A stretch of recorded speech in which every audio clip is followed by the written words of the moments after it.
to Mr. Showmi.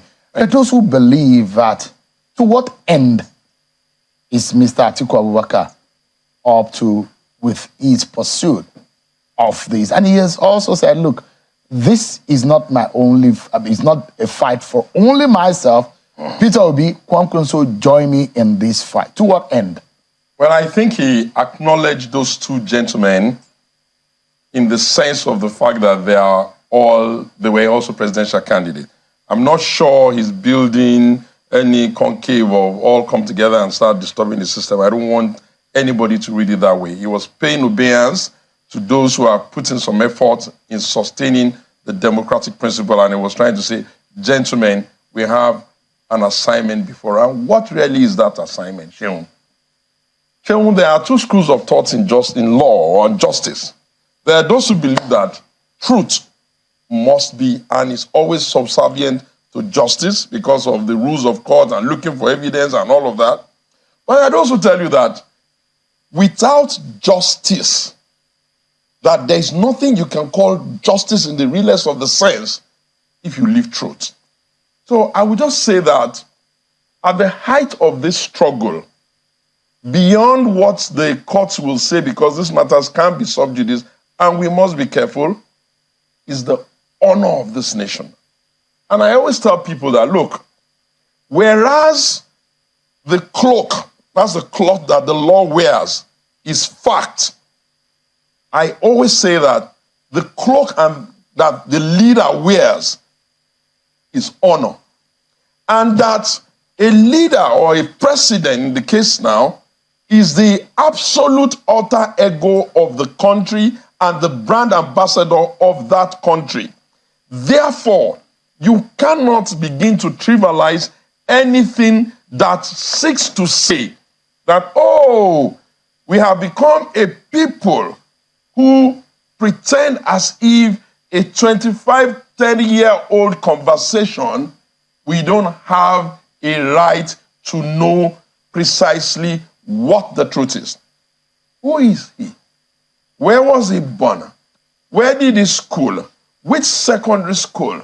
Which primary school? What's the issue with the university? Must everything be a mystery? And when you have the way the courts and our electoral laws and the rules of engagement, how you front load this and front load that is created, you still have to ask yourself that, is justice in an election dancing into the technicalities that allow clear infractions to be avoided, especially when there are significant and well-pronounced comments of courts, even at the Supreme Court, the highest level, where certificates that are not correct, or better put, forged, information that are inconsistent, but the date of birth, dates in the, too many things are there. And we have seen situations where the Supreme Court have said, no, if you must lead, if you must come here and we can find any shred of evidence that says that you have told a lie, because of the nature of asking people to come and vote to pick their leader, we have a duty to say no. No, you have to leave. We have seen where I can give you about 4 that will interest you. And every time I remember Kemi Adeosun, I ask myself that, what did she really do? Every time I remember Salisu Buhari, the very first speaker in those days, I ask myself, what did he really do? And Sheung, there are 40 million Yoruba people in the entire globe. That's the estimation.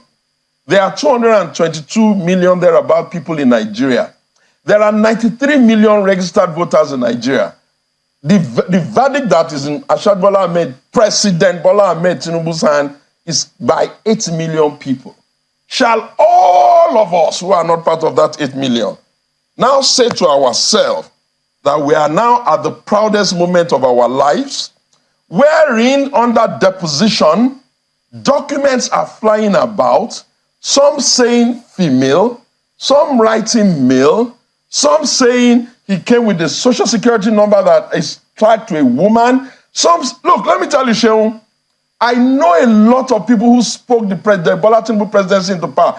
People like my very respected brother Femi Fani-Kayode, who must have their tongue clipped now because they will be greatly embarrassed that is this what we have really become?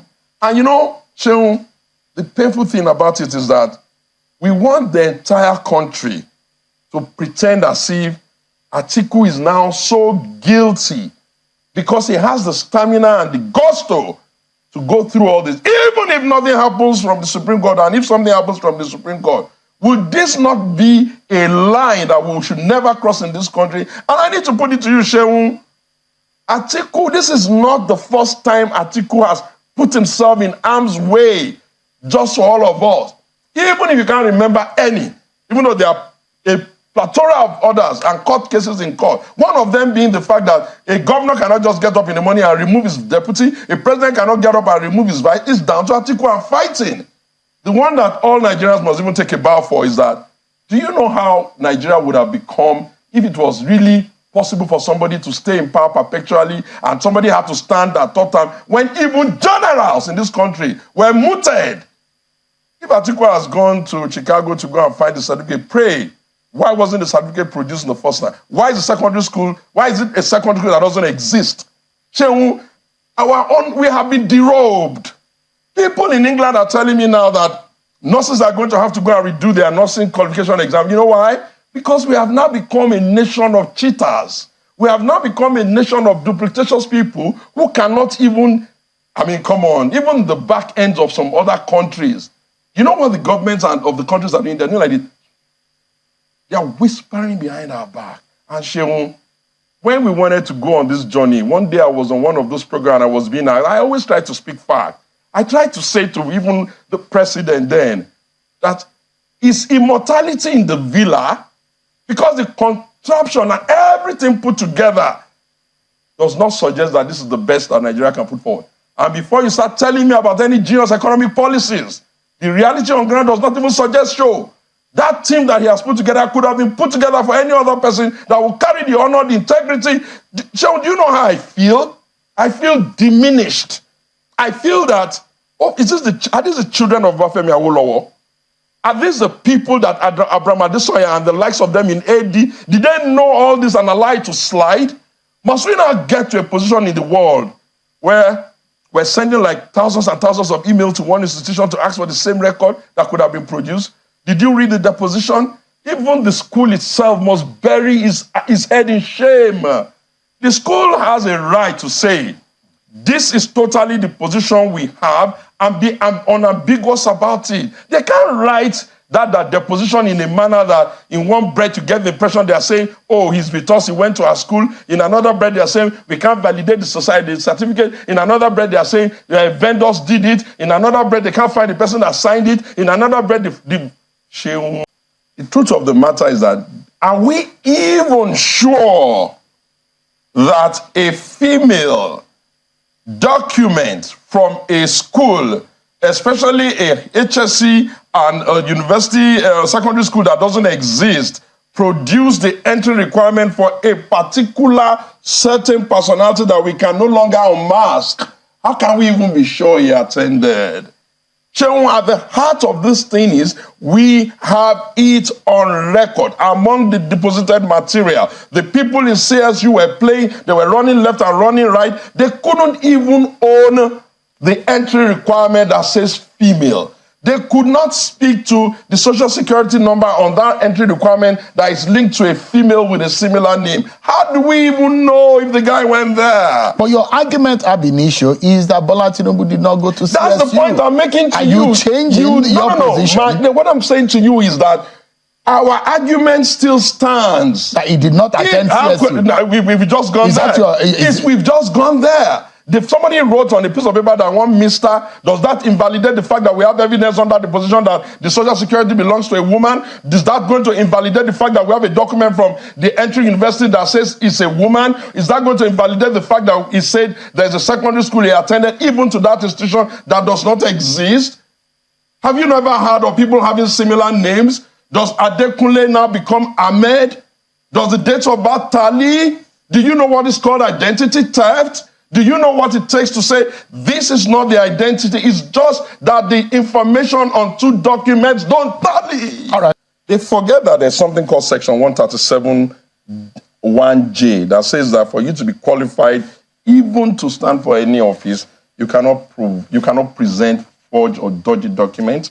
They forget that in this country, judges have, I can read a judgment for you that was by Buga, of now retired, on this same set of issues. You say, I'm not assuming the rule of the Supreme Court, but they should not do the same.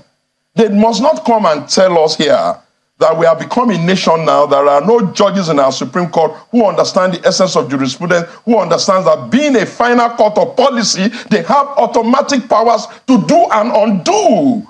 Why do they have court rules? Why would they come and even start telling us that we're telling them about a global shame for all of us, and they're trying to tell us that their main escape route is legalese? Did they produce a document that the school could certify? The school said they couldn't. In black and white, the school said it's a Nigerian thing. The school said, oh, they can't even go into the entry requirement. If you were not qualified to have entered in the first instance, whatever certificate you are even claiming you got from there is null and void. The school could not explain in clear terms because of the kind of school they are. They couldn't even say that it was a woman that came in or it was a man and this was what happened. They couldn't even own their own bullshit, if I may use, pardon my French. Sorry, yes, that's a strong language. It's a strong language. On television, it's unacceptable. They couldn't even lick their own vomit. The food they cooked, they couldn't eat. Why do I say that? The school said, we have a couple of vendors who will help us to print whatever they print. And because we are such a school of that nature, we don't have a format, we don't have a way of verifying, we don't have a way of authenticating even the ones that you are saying. We didn't issue that certificate. We don't know where he got it from. He could have gotten it from El Dorado or even from Oluwole, very close to his house in Lagos. And you think that decent people will not have this conversation. I ask you, Sheon, flip it back. If this had been, maybe, I don't want to use President Buhari's name, if this had been Mamadou Jallo, that was the president that was bringing this kind of document, do you know how the media would have hounded him?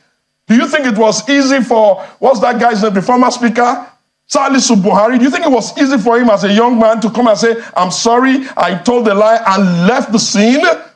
Do you know what is called the Bushido Code? The Japanese have a Bushido Code that was similar to the code of the Yorubas. When a leader misbehaves to a certain level, the Yorubas tell you, go and open the calabash. That means go and commit suicide. Because we have a phrase that said, death is better than dishonor. How can this man sit down here and be telling me jargons? Look, my brother, the court will do what the court has to do. I'm not impugning the justices. I have all of the confidence in them that on the strength of it, they will look. But let nobody come and start to prepare the mind of the Nigerians as though the court has not even listened to it. Right. Did we go all the way to America to go and fish? No, we didn't. Right. We went to America because we were very convinced that something was not right. And even when we went there together, you know what they said? They said they would suffer irreparable damage. The document they should have simply produced if they had it. And they were dancing left, dancing right, running up and down the place until we dragged it out of them, and everybody now knows them. They are phonies.